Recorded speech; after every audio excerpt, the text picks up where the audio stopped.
এই যত জাতি আল্লাহ তাআলা উল্লেখ করছেন কোরআনে, সবচেয়ে আলোচনা করছেন, তন্মধ্যে সবচেয়ে বেশি কোরআনে আলোচনা বর্ণনা আল্লাহ তাআলা সবচেয়ে বেশি করেছেন যেই জাতির কথা, তারাই হলো এই আজকের এই অভিশপ্ত ইহুদি জাতি। এই মালউন, এই ঘৃণিত, এই অভিশপ্ত ইহুদি জাতির কথা কোরআনে সবচেয়ে বেশি আলোচনা, কোরআনে সবচেয়ে বেশি আলোচনা। কত ভাবে, কত আন্দাজে আল্লাহ তাআলা এদের কথা উল্লেখ করছে, অনেক বেশি, অনেক বেশি, বারবার বারবার বারবার বারবার। পৃথিবীতে সবচেয়ে বেশি আল্লাহর সৃষ্টি যে জীবের মধ্যে, মানুষের মধ্যে সবচেয়ে বেশি অবাধ্য, সবচেয়ে বেশি দুষ্ট, সবচেয়ে বেশি হারামি, সবচেয়ে বেশি ইবলিস, শয়তান এই ইহুদি। ইহুদি এরা জঘন্য, এদের ইতিহাস আশ্চর্য। মানে এরা মানুষ এত শয়তানি কেমনে করে? ইবলিস আমার মনে বহুবার হয়তো তার নিজস্ব মিটিংয়ে আলোচনাও করছে যে কিরে বাবারে, কি আমি বেশি চালাক না তারা বেশি চালাক? হইতে পারে আর কি, মিটিং টিটিংয়ে তাদের, তারা ফেসবুকে আসে নাই, আসলে হয়তো আমরা জানতাম।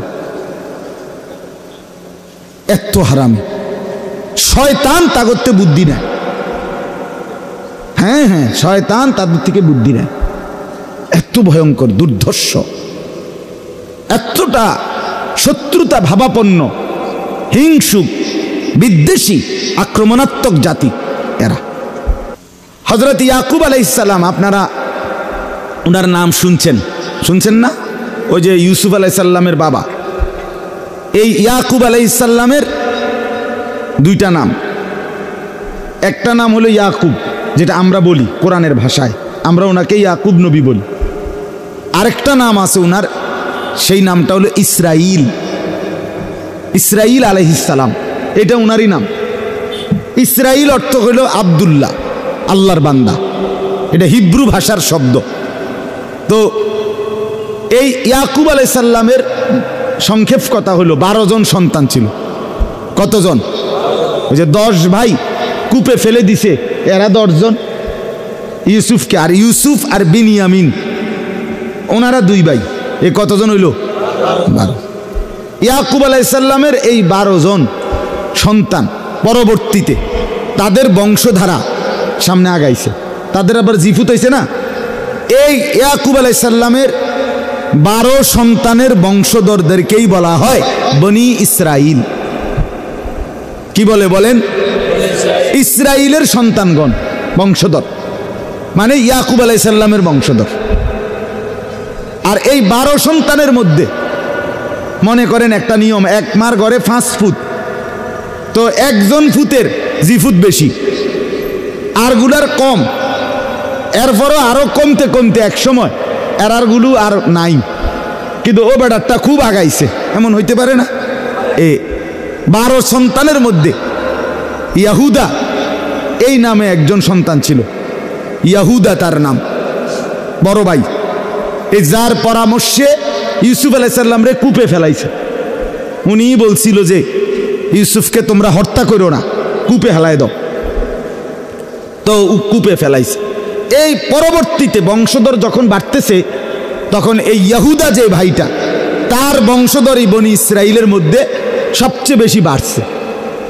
অন্যগুলো কমতে কমতে এক সময় একদম সামান্য চলে আসছে, ও তার বংশধর যেহেতু বেশি, পরবর্তীতে বনি ইসরাইলরাই ইহুদি হিসাবে নামকরণ হয়ে গেছে। কথা বুঝছেন কিনা বলেন? যেহেতু এই ভাইয়ের বংশধর বেশি ছিল, এগোর ভিতরে বাকিরা ঢুকে গেছে। এখন মনে করেন বাড়ি তো নাম কাজী বাড়ি, কিন্তু যেন মাঝিও তো থাকতে পারে, 2-1 কি আছে, মাঝিও আছে, বাকি হয়ে গেছেন সবার নামে কি কাজী বাড়ি, এরুমারি। এখন সবাই ইহুদি। তো এই ইহুদি এরাই বনি ইসরাইলের জাতি। আল্লাহ তাআলা হযরত ইয়াকুব আলাইহিস সালাম থেকে নিয়ে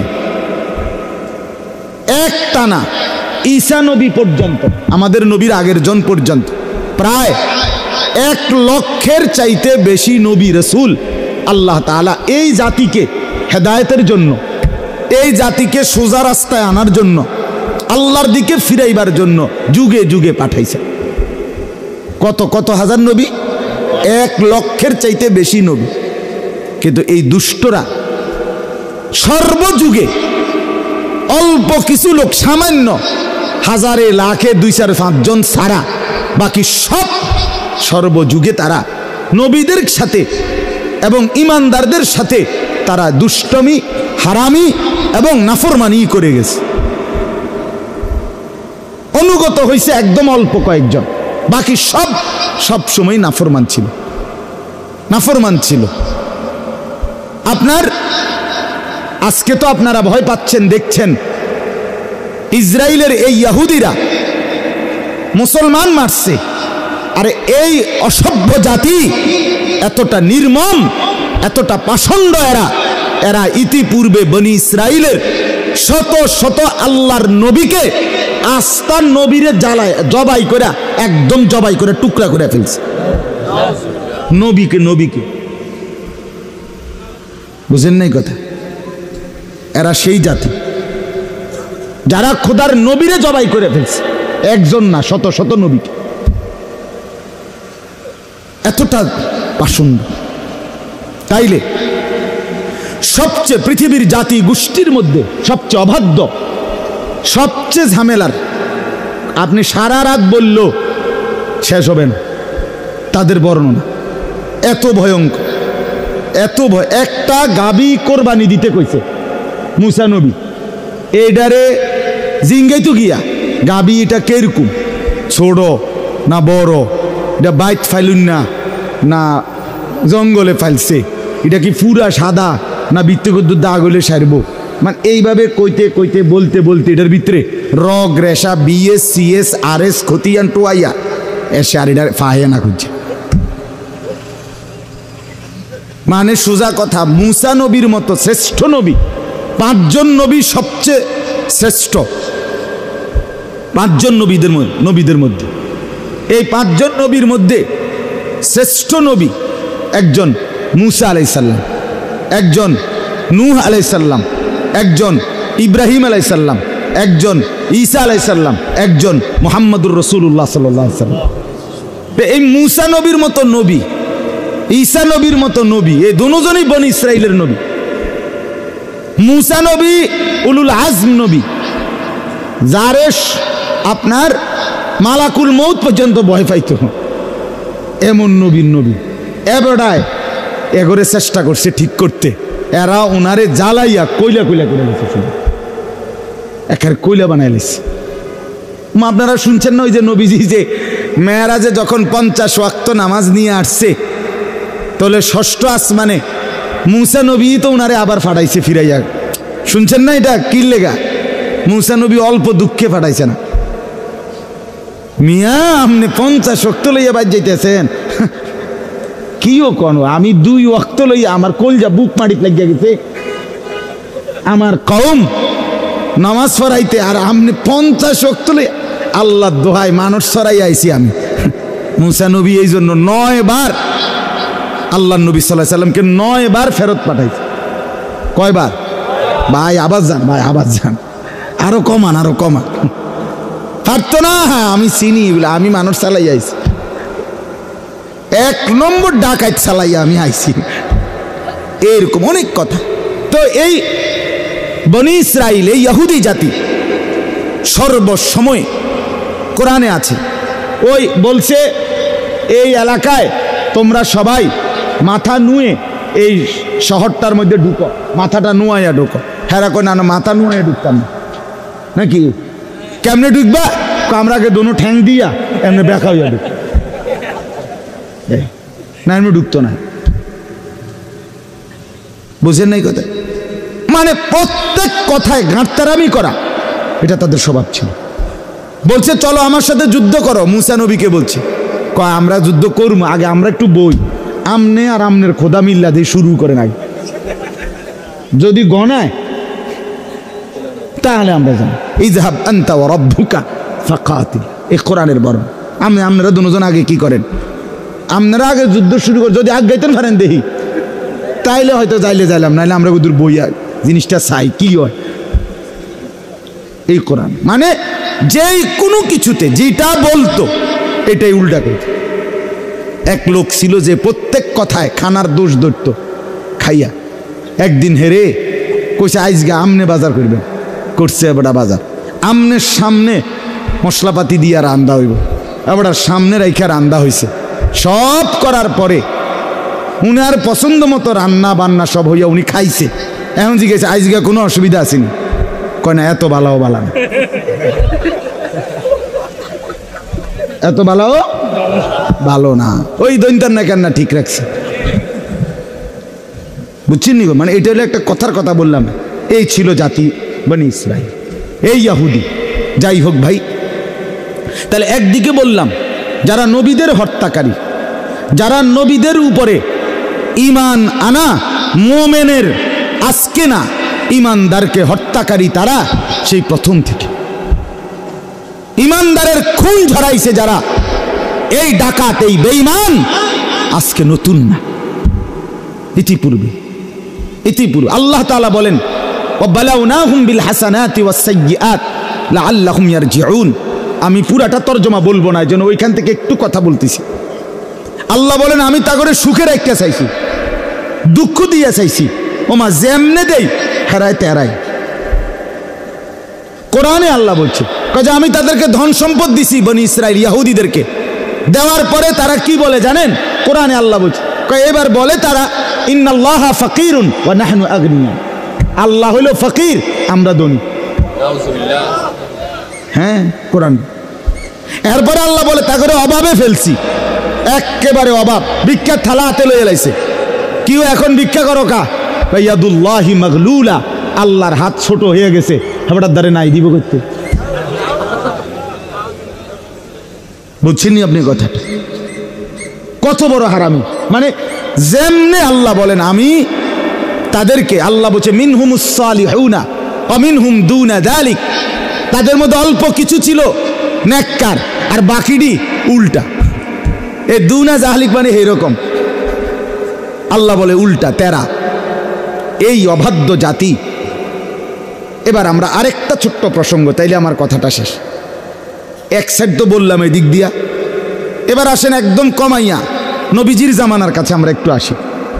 আমাদের প্রিয় নবী সাল্লাল্লাহু আলাইহি সাল্লাম হিজরত করে মক্কা থেকে কোথায় গেছিলেন কন্ত?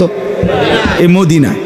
মদিনায় নবীজি যখন ছিলেন মদিনায়, এই মদিনায় ইহুদিদের 3টা গোত্র ছিল, তাদের উল্লেখযোগ্য বড় বড়, বনু নাজির, বনু কাইনুকা, বনু কুরাইজা। নবীজি সাল্লাল্লাহু আলাইহি সাল্লাম, আমার ভাই এটা খুব দরকার, শুধু স্লোগান দিলে হবে না। আমার জন্য ফিলিস্তিন কেন দরকার? ফিলিস্তিন ইস্যুটি এটা শুধুমাত্র একটি অঞ্চলের নির্দিষ্ট কোনো মুসলমান, একটি এলাকার কিছু মুসলমান নির্যাতিত, মার খাইতেছে, আযাব জুলুমের শিকার, এই কারণে শুধু ব্যথা না, না, এখানে আপনাকে বুঝতে হবে যে এর সাথে আমার মূলত সম্পর্কটা কি। কথা বুঝছেন না আপনি? এই কথাটা শুনেন, এই কথাটা মিলাইলেই শেষ। আল্লাহর নবী সাল্লাল্লাহু আলাইহি সাল্লাম ইহুদিদের এই 3টা গোত্রকে নবীজির জামানায় নবীজি বিতাড়িত করছে মদিনা থেকে। 3 বার যুদ্ধ করে করে এগুলার এলাকা ছাড়া করছে। তারা গিয়ে আশ্রয় নিছে আরবের আরেকটি জায়গা খায়বারে। নবীজি 7ম হিজরিতে সেখানেও তাদের বিরুদ্ধে যুদ্ধ পরিচালনা করছে, সেখানে খায়বার বিজয় করছে, সেখান থেকে অধিকাংশ লোককে হত্যা করছে, পুরুষদেরকে, নারীদেরকে সহ বাকিদেরকে ওই এলাকার থেকে বিতাড়িত করে তারা আরবের বিভিন্ন অঞ্চলে ছিট্টাবিট্টা গেছে। এরপরে হযরত উমর রাদিয়াল্লাহু তাআলা আনহু যখন মুসলমানদের 2য় খলিফা হইলেন, তিনি ঘোষণা দিলেন, রাষ্ট্রীয় ফরমান জারি করলেন যে পুরা আরব সীমান্ত, মুসলিম সীমান্ত যে দূর আমাদের হুকুমত, ইসলামী খেলাফত, পুরা সীমানার থেকে এই বেঈমান বাইর করো। আখরিজুল ইয়াহুদা মিন জাজিরাতিল আরব, আরবের সীমানার থেকে বাইর করে এগুলো। এই ওমর রাদিয়াল্লাহু তাআলা জামানায় এরা পুরা আরব সীমানা থেকে চিরতরে বিতাড়িত হয়ে তারা চলে যাইতে হয়েছে এই ইউরোপ অঞ্চল, ইউরোপে, অর্থাৎ সেখানে তো খ্রিস্টান জনবসতি। ইউরোপে এই আজকের America, Italy, England, Australia, Switzerland, এগুলো সব হলো ইউরোপ। এই ইউরোপ অঞ্চলে তারা হিজরত করে যাযাবরের মতো ভিটামাটি ছেড়ে তারা চলে যাইতে হয়েছে। এই চলে যাওয়ার পরে দীর্ঘদিন যাবৎ তারা এভাবে ছন্ন ছাড়ার মতো বিভিন্ন জায়গায় উদ্বাস্তুর মতোই পড়েছিল। 1909 খ্রিস্টাব্দে সর্বপ্রথম মুসলিম খেলাফতের উসমানী খেলাফত, তুর্কি খেলাফত, পৃথিবীতে মুসলমানদের 4টা খেলাফত প্রসিদ্ধ ছিল। একটা হলো খেলাফতে রাশেদা, 4 সাহাবীর খেলাফত, এরপরে হলো উমাইয়া খেলাফত, এরপরে হলো আব্বাসী খেলাফত, এরপরে হলো উসমানী খেলাফত, যেটারে তুর্কি খেলাফত কয়। এই উসমানী খেলাফত চূড়ান্তভাবে পতন হয়েছে 1920 খ্রিস্টাব্দে। যখন উসমানী খেলাফত, মুসলমানদের বিশ্বময় খেলাফত শেষ, মুসলিম খলিফা শেষ, তখন সারা পৃথিবী এবং মধ্যপ্রাচ্য, আরব বিশ্বে একটা জোয়ার উঠছে, সেকুলারিজমের জোয়ার। অর্থাৎ ইউরোপ থেকে একটা মতাদর্শ দিছে যে প্রত্যেক ধর্মের অনুসারী নিজ নিজ ধর্ম নিয়ে নিজের জায়গায় স্বাধীনভাবে চলবে, অন্য ধর্ম তার উপরে কোনো চাপাচাপি করবে না। এটারই বলে সেকুলারিজম, সেকুলারিস্ট, ধর্মনিরপেক্ষ মতবাদ। অর্থাৎ সবাই যার যার জায়গায় নিজ নিজ ধর্ম পালন করবে। এই প্রথম এইটা যখন 1920 সালে, 9 সালের পর থেকেই উসমানী খেলাফত যখন শেষ হয়েছে, তখন মিশর, সিরিয়া, ইরাক, ফিলিস্তিন এই অঞ্চলগুলোর যে শাসকরা তারা হয়েছে সেকুলার শাসক, যাদের মতবাদ ছিল ধর্মনিরপেক্ষ মতবাদ। অর্থাৎ যে কোনো ধর্মের অনুসারী আমাদের অঞ্চলে নিজ ধর্ম পালন করে থাকতে পারবে, কেউ কার উপরে জুলুম করা যাবে না, এই ছিল চিন্তা তাদের। এই সুযোগে এই সর্বপ্রথম তারা আপনার 1909 খ্রিস্টাব্দ থেকের পর থেকে তারা আপনার এই সেকুলার শাসকদের থেকে, ধর্মনিরপেক্ষ মতবাদের অনুসারী শাসকদের কাছ থেকে অনুমতি নিয়ে তারা বলছে, আমগরে এই বাইতুল মুকাদ্দাস জেরুজালেমের পাশে ফিলিস্তিনের অঞ্চলে আপনাদের বিশাল এলাকা পড়ে আছে, এমনি আমরা টাকা দিয়ে কিনবো, আমগরে কদ্দুর জায়গা বেচত কন জনগণকে, ওই মালিকদেরকে বেচলে আমরা কদ্দুর ঘর দুয়ার উড়াইয়া সনের ঘর টিনের ঘর কইরা কোনো রকম আমরা জীবনটা কাটাইতে পারবো। আমাদের তো বিশ্বের কোথাও কোনো জায়গা নাই, ঠিকানা নাই, আমগরে একটু আশ্রয় দিলে আমরা এই কোনাটা থাকবো কদ্দুর। তো এই সেকুলার শাসকরা বুঝে নাই, তারা বলছে আচ্ছা ঠিক আছে থাকো, যেহেতু ধর্মনিরপেক্ষ মতবাদ, হেতে ধর্ম হইতে পালন করব। এই এক টানা 1909 থেকে 1947 পর্যন্ত কত বছর? কত? 38। আচ্ছা, এই 37 বছর, প্রায় 40 বছরের কাছাকাছি তারা এক টানা তখন সারা ইউরোপে যেখানে যেখানে তারা ছিল, কৌশল করে করে তাদের লোকেরা তাদেরকে আইনা এখানকার মুসলমানদের থেকে জমি কিনছে। কিনতে কিনতে এইটার লগে আরো 4 শতক, 10 শতক, 20 শতক, 50 শতক, 100 শতক হাউজিং কোম্পানির মতো, কথা বুঝেন নাই, কিনতে থাকছে। কিনতে কিনতে কিনতে কিনতে কিনতে প্রায় 40 বছর শুধু জমিয়ে কিনছে, এবং এই তাদের লোকদেরকে আইনা গদ্দুয়ার করাইয়া এরা গেছে। 1947 সনে পৃথিবীময় ব্রিটিশ উপনিবেশবাদ, পৃথিবীর বিভিন্ন দেশে ব্রিটিশ সহ ইউরোপিয়ানদের যে যেখানে আপনার শাসন করত অঞ্চল, এগুলো ছেড়ে দিছে। বিভিন্ন অঞ্চল, যেমন আমাদের এই হিন্দুস্তান, ভারতীয় উপমহাদেশে ব্রিটিশ চলে গেছে কত সালে? কথা বলেন না, 1947 সালে চলে গেছে, ছেড়ে দিছে আমাদের অঞ্চল। এরকম বিশ্বের যেখানে যেখানে ব্রিটিশ, ইংল্যান্ড এবং আশপাশরা দখল করে রাখছিল, এগুলো সব ছেড়ে দিছে, সব ওই অঞ্চলের মানুষের হাতে তুলে দিছে। এই তখন 1948 সালে সর্বপ্রথম এই দীর্ঘ 40 বছর যারা জমি কিনছে, গদ্দুয়ার কইরা মুসাফিরের মতো পড়ে আসিল, ভাব লইছে বেকুবের ভাব, কথা বুঝছেন কি না? এই 48 সালে একদিন হঠাৎ তারা সংঘবদ্ধ হয়ে তারা ইহুদিরা ঘোষণা দিছে, এই যে দূর জায়গা কিনছি আমরা এখানে, এটা আমগো দেশ। কথা বুঝছেন? এটা কি? আমরা দেশ। এই দেশের নাম ইসরাইল। ইসরাইল কার নাম এবার কোন তো? ইয়াকুব আলাইহিস সালামের নাম। ওহা, ভুলে গেছেন না? ইসরাইল কার নাম? এই তারা বলে যে আমরা তো ইসরাইলের বংশধর, ইয়াকুবের বংশধর, কাজে এই আমাদের এটা পিওর ইহুদি রাষ্ট্র। হায় হায়, কথা নাই, বার্তা নাই, আন্দোলন নাই, সংগ্রাম নাই, মিছিল নাই, মিটিং নাই, হ্যান্ডবিল নাই, পোস্টার নাই, মাইকিং নাই, কোনো কথাবার্তি নাই। তোমরা কইলা বলে এমনি থাকবে এনে, তোমরা এমনি অসহায়ের মতো এখন বলতেছো এটা তোমাদের দেশ। এটা তো মুসলমানদের ভূমি। কথা বুঝছেন কি না বলেন না? এটা কাদের ভূমি করে বলেন না? মুসলমানদের ভূমি। এটা সাহাবায়ে কেরামের বিজয় করা ভূমি। এই ফিলিস্তিনের এই জমিন, এই অঞ্চল পুরাটা বিজয় করার পিছনে রাসূলুল্লাহ সাল্লাল্লাহু আলাইহি সাল্লামের সাহাবীদের কলিজা ছেঁড়া অবদান আছে।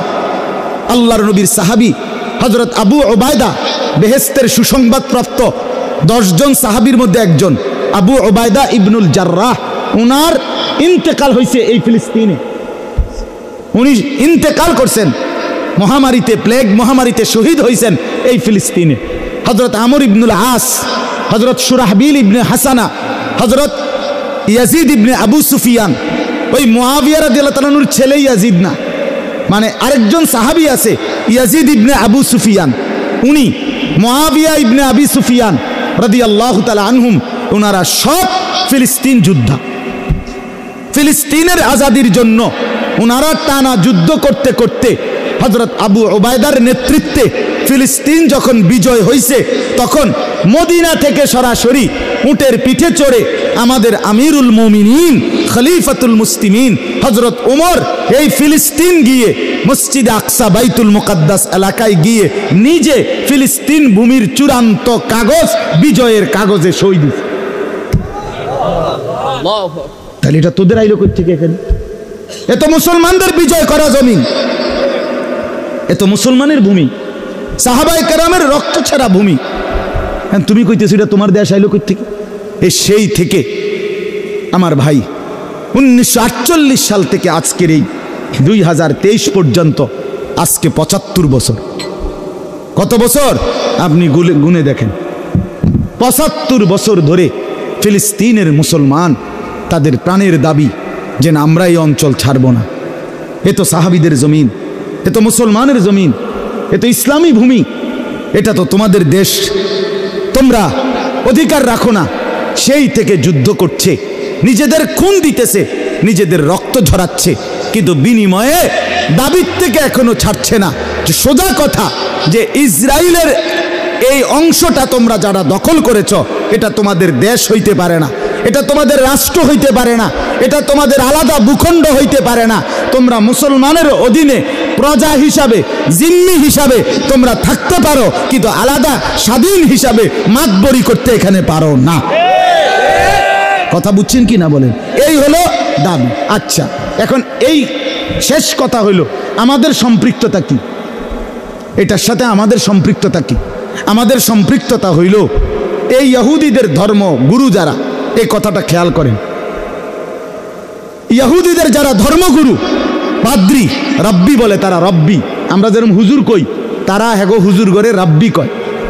তো এই রব্বি পাদ্রী যারা, তাদের ধর্মগুরু, তাদের কথা হলো ইহুদিদেরকে তারা বলে যে আমাদের টার্গেট ফিলিস্তিন দখল করা না, আমাদের টার্গেট এই অঞ্চল শুধু কায়েম করা না, আমাদের পূর্বপুরুষ এবার আবার কোন মদিনার থেকে রাসূলুল্লাহ সাল্লাল্লাহু আলাইহি ওয়াসাল্লাম তাড়িয়ে দিছিলেন কয়টা ইহুদি গোত্রকে?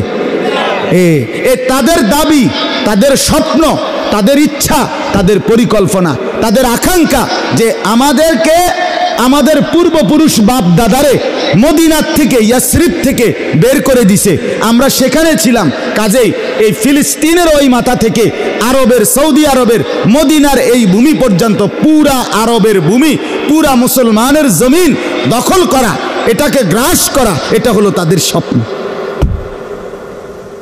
তাদের টার্গেট। মদিনা থেকে মুসলমানের অস্তিত্ব, মদিনা থেকে মোমেনের কলিজা, মোমেনের ঈমানের ধন, মোমেনের ভালোবাসার স্পন্দন নবী আকা নবী মুহাম্মদুর রাসূলুল্লাহ সাল্লাল্লাহু আলাইহি সাল্লামকে সরিয়ে দেওয়া। কথা বুঝছেন আপনি? এখানে ছিল তাদের বাপদাদা।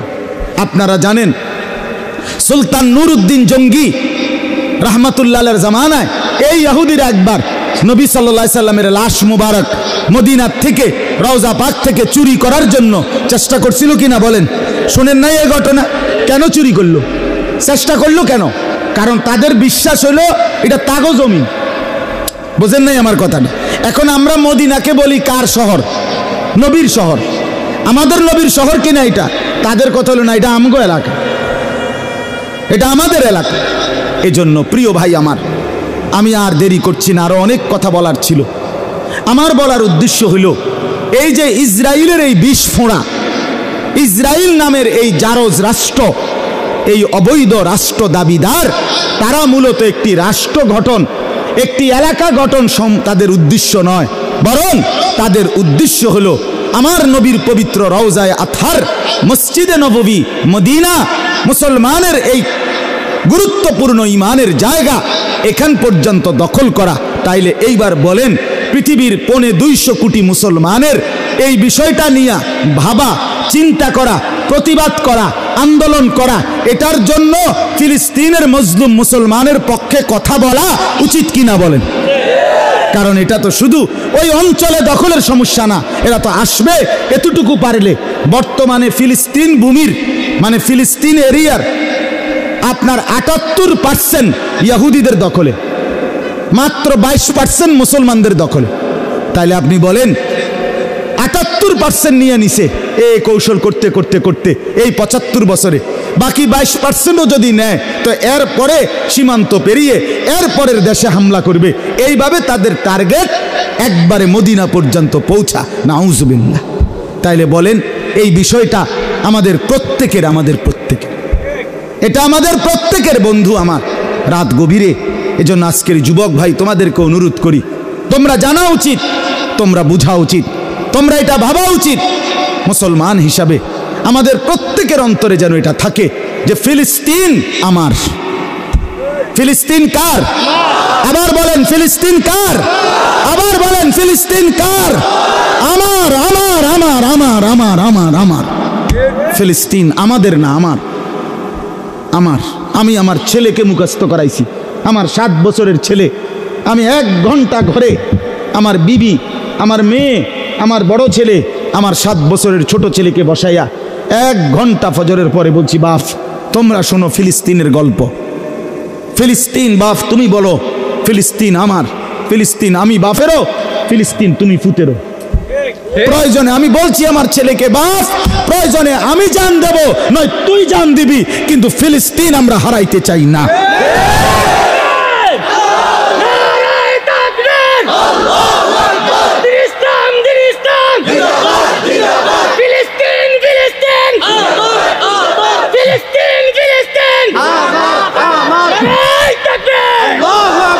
অতএব বন্ধু আমার, জওয়ান ভাই, ফিলিস্তিন তোমার। এটা শুধুমাত্র অঞ্চলের সমস্যা না, এটা কিছু মুসলমান মারছে এটা সমস্যা না, এটার মধ্যে আমার ঈমান, এটার মধ্যে আমার রাসূলের মহব্বত, এটার মধ্যে আমার মদিনার অস্তিত্ব জড়িত, এটার মধ্যে আমার রওজা পাকের অস্তিত্ব জড়িত। এই খামখেয়ালি আমরা সারা পৃথিবীর মধ্যে ইহুদি মাত্র 1.5 কোটি। ইসরায়েলে ইহুদি কতজন? 92 লাখ। 92 লক্ষ, সর্বোচ্চ 92-93 লাখ ইহুদি হলো ইসরায়েলে। আপনি বলেন আমরা ঢাকা শহরের 1 কোণার মধ্যেই তো পড়ে রয়েছে 1 কোটি মানুষ, তাহলে তারা 1 কোটি না? কথা বুঝেন নাই? ইসরায়েলে ইহুদি কি 1 কোটি না? 1 কোটি না। আর সারা পৃথিবীতে মুসলমান কত কোটি? 250 কোটি।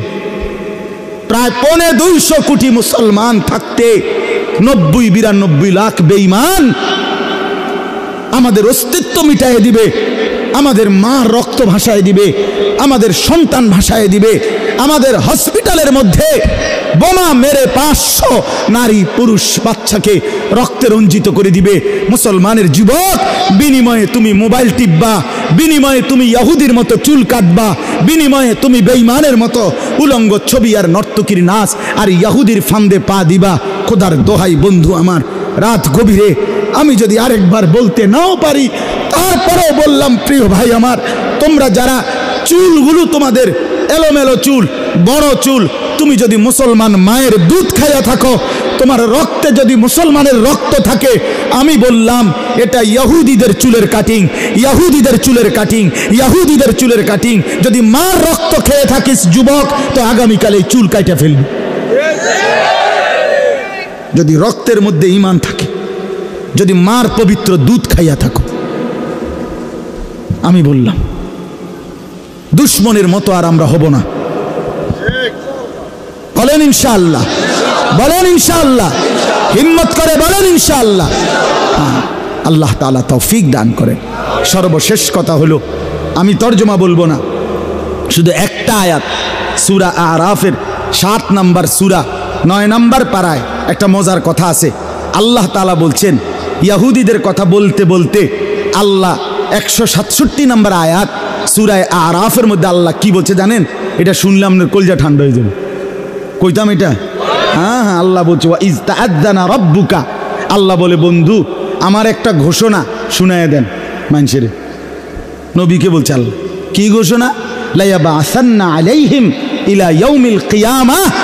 আমি আল্লাহ কিয়ামত পর্যন্ত ইহুদিদের বিরুদ্ধে পাঠাবো আমার মনোনীত ব্যক্তি গোষ্ঠী, আমি আল্লাহ পাঠাইবই। মাইয়াসুমুহুম সুআল আযাব, যারা ইহুদিদেরকে মর্মান্তিক শাস্তি দেবে, আযাব দেবে।